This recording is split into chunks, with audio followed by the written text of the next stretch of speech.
রাজধানী সহ সারা দেশে শহীদ মার্চে ছাত্র জনতার ঢল, গণ অভ্যুত্থানে শহীদ পরিবারদের সহায়তা সহ আরও ৫ দফা দাবি। যে পিতা তার সন্তানকে কাঁধে নিয়ে গোরস্থানে দাফন করেছে, ওই পিতাই বুঝতে পারবে যে সন্তান হারানোর বেদনাটা কত। বাংলার মানুষের একটাই চাওয়া যে আমাদের স্বাধীন দেশে কোনো দোষর থাকতে পারবে না। আজকে আমাকে শেষ করে দিল ওরা, আজকে আমাকে ওরা শেষ করে দিল। আমি ওর বিচার চাই। গণভবন হবে জুলাই গণ অভ্যুত্থানের স্মৃতি জাদুঘর। ক্যাবিনেট মিটিং শেষে জানালেন ক্রীড়া ও শ্রম উপদেষ্টা আসিফ মাহমুদ। একটি সুন্দর জাদুঘর এবং কিভাবে ফ্যাসিবাদী সময়ের যে অত্যাচারের যে স্মৃতি এবং আমাদের শহীদদের স্মৃতি কিভাবে সংরক্ষিত করে একটি সুন্দর জাদুঘর করা যায়, এ বিষয়ে খুব দ্রুত দৃশ্যমান পদক্ষেপ নেওয়া হবে। বাংলাদেশ ফেরত না চাওয়া পর্যন্ত হাসিনাকে চুপ থাকতে হবে, ভারতীয় সংবাদ মাধ্যমকে ডক্টর ইউনূস। দেশে এনে সবার সামনে হবে বিচার। ডক্টর ইউনূসকে অভিনন্দন জানিয়ে ওবামা সহ 92 নোবেল জয়ী ও 105 বিশিষ্ট জনের চিঠি ছাপানো হয় যুক্তরাষ্ট্রভিত্তিক গণমাধ্যম ওয়াশিংটন পোস্টে। আমি সহ মাননীয় কমিশনারগণ দেশের পরিবর্তিত বিরাজিত অবস্থায় পদত্যাগ করতে মনস্থির করেছি। অবশেষে সিইসি ও নির্বাচন কমিশনারদের পদত্যাগ, কয়েকটি নির্বাচন প্রশ্নবিদ্ধ ছিল বললেন হাবিবুল আওয়াল। রাষ্ট্র সংস্কারের আহ্বান। আমন্ত্রণ সংবাদ রাতে দেখছিলেন সংবাদ শিরোনাম, সঙ্গে আমি ইশিকা আজিজ। ছাত্র জনতার আন্দোলনে আওয়ামী লীগ সরকারের ক্ষমতাচ্যুতির 1 মাস পূর্তি উপলক্ষে শহীদ মার্চ কর্মসূচি পালন করেছে বৈষম্য বিরোধী ছাত্র আন্দোলনকারীরা। বিকেলে রাজু ভাস্কর্য থেকে শুরু হয় এই কর্মসূচি। দেশ গঠনের প্রত্যয় আর হত্যাকারীদের বিচার দাবি ছিল মার্চকারীদের। জান্নাতুল মোহনা মাজহারুল ইসলামকে সঙ্গে নিয়ে এম এ আজিমের রিপোর্ট।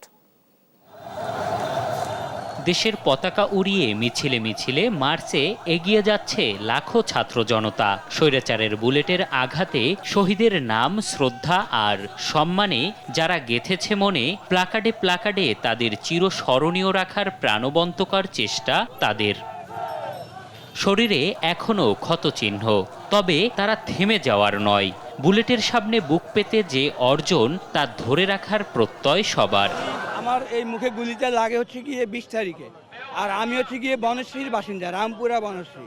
হ্যাঁ, আমার অপরাধ ছিল কি, আমি ছাত্রদেরকে সহযোগিতা করেছিলাম, কোমল পানি খাওয়িয়েছিলাম। এই স্বাধীনতা প্রত্যেকটি মানুষের, ধর্ম বর্ণ, হিন্দু হোক, বৌদ্ধ হোক, খ্রিস্টান হোক এবং একটা গরিব হোক ধনী হোক, সবার স্বাধীনতা যেন আমরা অক্ষুণ্ণ রাখতে পারি এবং যারা আহত তাদের যাতে আমরা সঠিক অধিকারটা ফিরিয়ে দিতে পারি। অংশগ্রহণ ছিল শহীদ পরিবারেরও। সন্তান, ভাই বা স্বজনহারাদের শোক যেন দেশ গঠনের শক্তি। রয়েছে হত্যাকারীদের দেশে এনে বিচারের দাবি। স্বৈরাচারী সরকার তার থেকে মুক্তি পাইছে, আর এর থেকে বড় পাওয়া হবে যখন শেখ হাসিনার শাস্তি হবে। আমার ছেলে শহীদ হয়েছে, অথচ এখনো খুনিরা দেশের বিভিন্ন প্রান্তে ঘুরে বেড়াচ্ছে। ঢাকা বিশ্ববিদ্যালয়ের রাজু ভাস্কর্য থেকে শুরু হয়ে মার্চটি নীলক্ষেত, কলাবাগান, ধানমন্ডি 27 ফার্মগেট, কারওয়ানবাজার, বাংলা মোটর, শাহবাগ হয়ে শহীদ মিনারে গিয়ে শেষ হয়। এম এ আজিম, দেশ টিভি, ঢাকা।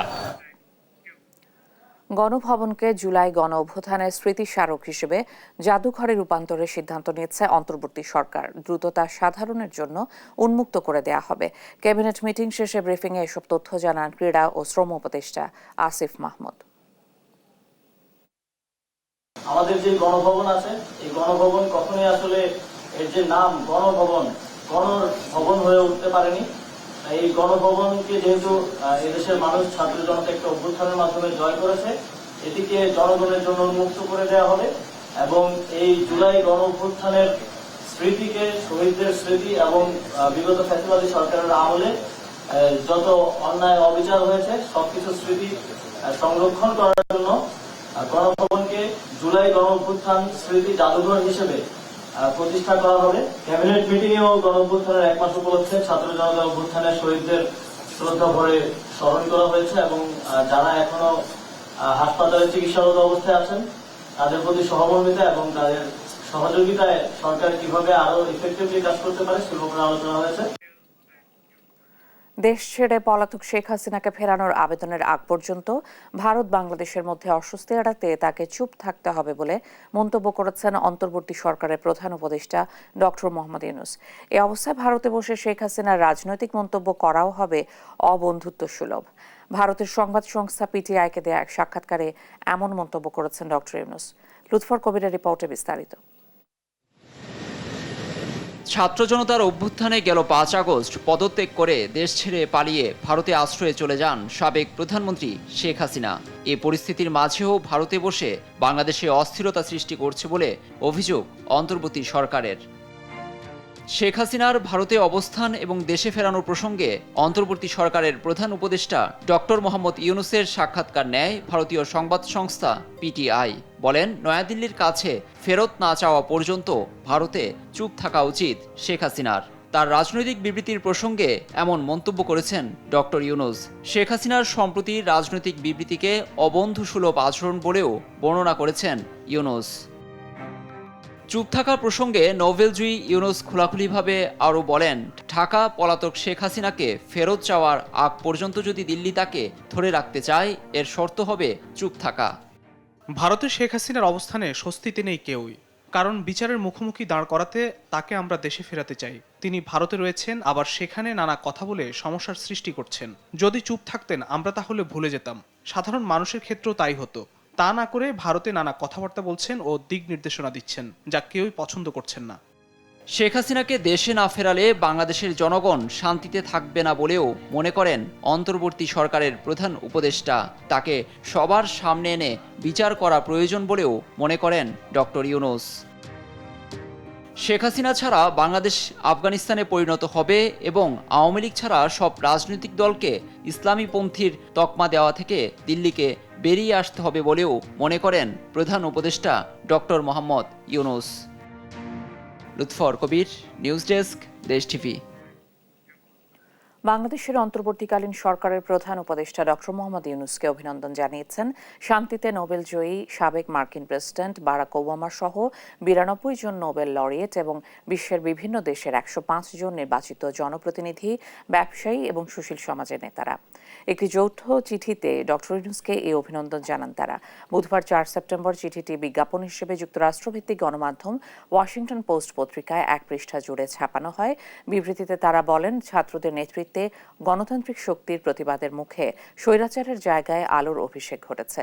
এটি বাংলাদেশের জন্য উদ্দীপনাময় নতুন ভোর বলেও উল্লেখ করেন তারা। বাংলাদেশ ও অন্তর্বর্তী সরকারকে সব ধরনের সহযোগিতা করার ও পাশে থাকার অঙ্গীকার করেন 197 জন বিশ্ববরেণ্য ব্যক্তিত্ব। চিঠিটির একটি স্ক্রিনশট ফেসবুকে শেয়ার করেছেন অন্তর্বর্তী সরকারের আইন উপদেষ্টা আসিফ নজরুল। বসুন্ধরা গ্রুপের চেয়ারম্যান আহমেদ আকবর সোবহান ও সায়েম সোবহান আনবির সহ সংশ্লিষ্ট ব্যক্তিদের বিরুদ্ধে মানি লন্ডারিং অনুসন্ধানে নেমেছে সিআইটি। বসুন্ধরা গ্রুপ কয়েক দশকে ক্ষমতা ও অর্থের বলে জনসাধারণের ও সরকারি সম্পত্তি অবৈধভাবে দখল করেছে। শুধু তাই নয়, প্রতিষ্ঠানটির বিরুদ্ধে প্রতারণা, জালিয়াতি, শুল্ক ফাঁকি, ভ্যাট ফাঁকি, আন্ডার ইনভয়েসিং ও ওভার ইনভয়েসিং করে হাজার হাজার কোটি টাকা আত্মসাৎ ও পাচার সংক্রান্ত অভিযোগের প্রেক্ষিতে মানি লন্ডারিং অনুসন্ধানের সিদ্ধান্ত নিয়েছে সিআইটি। শুধু শেখ হাসিনা না, শেখ হাসিনার সাথে 20 কোটি মানুষ আমরা সম্পৃক্ত। আমাদের 40 কোটি হাত আছে। কিন্তু আমার শুধু একটাই অনুরোধ থাকবে, সবাইকে বিচারে আগুন সন্ত্রাসীদের বিচারে আওতা আনেন, না হলে প্রতিদিন এইসব হবে, মনে করবে এদেশে তো কোনো বিচার হবে না। বৈষম্য বিরোধী ছাত্র আন্দোলনে রাজপথে যখন শিক্ষার্থীদের প্রাণ ঝরছে, ঠিক সেই মুহূর্তে এভাবে আওয়ামী স্বৈরাচার শেখ হাসিনার পক্ষে গুণগান গাচ্ছে বসুন্ধরা গ্রুপের chairman Ahmed Akbar Sobhan. For the people, for the country এমন স্লোগান নিয়ে বসুন্ধরা গ্রুপের যাত্রা শুরু করলেও উদ্দেশ্য ছিল ভিন্ন। শুরু থেকেই দেশের সাধারণ মানুষের জমি দখল করা ছিল গ্রুপটির নেশা। বাদ যায়নি সরকারি সম্পত্তিও। নিজের মনে করে খাল, বিল, নদী, খাস জমি, পতিত ভূমি, কবরস্থান, বদ্ধভূমি দখল করে গড়ে তুলেছে ইন্ডাস্ট্রি। সাধারণ মানুষের 3 ফসলি জমি, সরকারের খাস জমি এবং কি খাল, বিল ও জলাশয় যা পেয়েছে তাই দখল করে গড়ে তুলেছে বসুন্ধরা আবাসিক এলাকা এবং বসুন্ধরা রিভার ভিউ প্রকল্প। রাজুকের অনুমোদন ছাড়াই অবৈধভাবে গড়ে তুলেছে বসুন্ধরা রিভার ভিউ। সাধারণ মানুষের জায়গা দখল করে অবৈধভাবে ভরাটের কাজও শেষ করেছে গ্রুপটি। সমাজের বিত্তবান ব্যক্তিদের নিকট প্লট বিক্রয়ের মাধ্যমে অগ্রিম এককালীন ও কিস্তির মাধ্যমে শত শত কোটি টাকা হাতিয়ে নেয়ার অভিযোগও রয়েছে বসুন্ধরা গ্রুপের বিরুদ্ধে। আওয়ামী স্বৈরাচার সরকারকে সহযোগিতা করাই ছিল গ্রুপটির চেয়ারম্যান আহমেদ আকবর সোবাহানের কাজ। বসুন্ধরা আবাসিক এলাকায় বিভিন্ন ব্লকে ইস্ট ওয়েস্ট প্রপার্টিজ লিমিটেড কর্তৃক বিপুল পরিমাণ জমি দখলের অভিযোগ পাওয়া যায়, যার আনুমানিক মূল্য 1.5 লাখ কোটি টাকার বেশি। এসব জমি নিজেদের দখলে নিতে বিভিন্ন ধরনের প্রতারণা ও জালিয়াতির আশ্রয় নিয়েছে বসুন্ধরা গ্রুপ। বসুন্ধরা আবাসিক এলাকায় সরকারি খাস জায়গা, নালা, নদীসহ 800 একর এবং ভয়েলরাজ এস্টেটের 216 একর সহ মোট 1016 একর জমি বেআইনিভাবে দখল করার অভিযোগ আছে বসুন্ধরা গ্রুপের বিরুদ্ধে।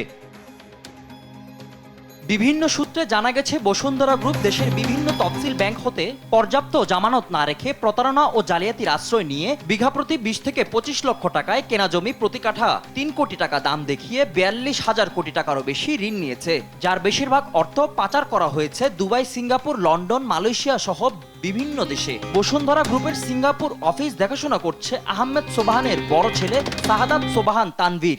বিভিন্ন ব্যাংক হতে একের পর এক প্রকল্প দেখিয়ে হাজার হাজার কোটি টাকা ঋণ নিলেও সেসব ঋণ পরিশোধ না করার অভিযোগও রয়েছে তাদের বিরুদ্ধে।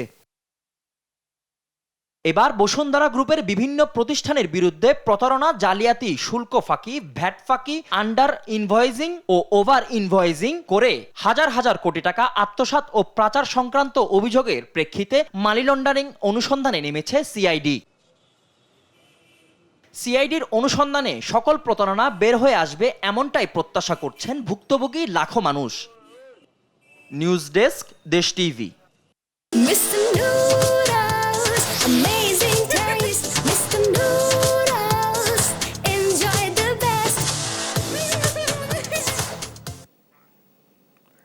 বেক্সিমকো গ্রুপের ঋণ সংক্রান্ত তথ্য প্রকাশ, অর্থ পাচারের বিষয়ে প্রতিবেদন ও সম্পত্তিতে রিসিভার নিয়োগের বিষয়ে রুল জারি করেছে হাইকোর্ট। বৃহস্পতিবার AKM আসাদুজ্জামান ও বিচারপতি মাহবুবুল ইসলামের দ্বৈত বেঞ্চ রুল জারি করেন।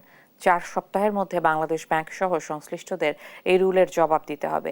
রুলে জানতে চাওয়া হয় বিভিন্ন ব্যাংকে বেক্সিমকো গ্রুপের কত টাকা ঋণ আছে, তা কেন প্রকাশ করা হবে না, বেক্সিমকো গ্রুপের বিরুদ্ধে অর্থ পাচারের প্রতিবেদন কেন আদালতে দাখিল করা হবে না এবং কেন এই গ্রুপের সম্পত্তি দেখভালের জন্য রিসিভার নিয়োগ করা হবে না।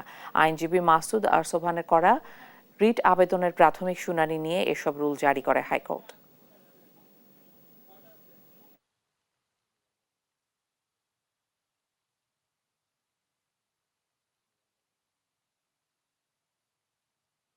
রুলের টার্মটা ছিল এই মর্মে যে কেন বেক্সিমকো গ্রুপ এবং সালমান এফ রহমানের মালিকানাধীন প্রতিষ্ঠানের যে লোনগুলি আছে সেই ব্যাপারে বাংলাদেশ ব্যাংক কেন তথ্য প্রদান করবেন না এবং একই সাথে কেন বাংলাদেশ ব্যাংক রিসিভার অ্যাপয়েন্টমেন্ট করবেন না বেক্সিমকো গ্রুপের সম্পদ রক্ষণাবেক্ষণের জন্য এবং একই সাথে বাংলাদেশ ব্যাংক কেন অর্থ পাচারের বেক্সিমকো গ্রুপের যে অর্থ পাচার হয়েছে কিনা সেই ব্যাপারে একটি রিপোর্ট প্রদান করবেন না, এই 3 মর্মে রুল ইস্যু করা হয়েছে।